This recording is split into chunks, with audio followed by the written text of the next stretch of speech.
You can see beyond the village the two train tracks running back there that are really done very realistically with little figures in the background, and we're going to talk about how you make the track look that way and how we lay it.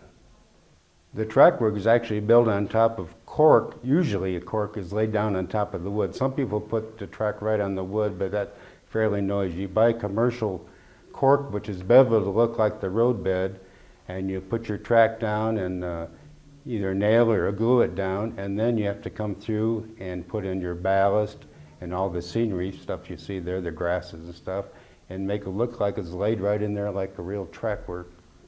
As this little piece I've made here, you can see how the finished track work is done, and I'll go through the steps. Like I mentioned, there was the cork laid down and glued down, and then you put your track on top, and you can either nail it down with the holes provided, and I usually use spikes, which are very realistic looking along the way, and then you sprinkle on your ballast.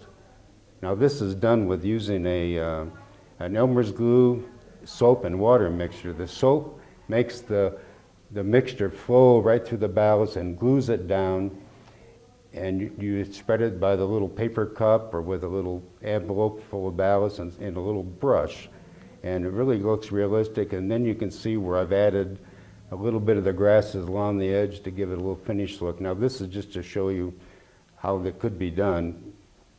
If it's a single track or double track or a siding, it would all be used the same way. If you're using where a railroad turnout or switches, you got to be very careful to keep the ballast out of the moving parts, but it's the same process no matter what type of track you're using.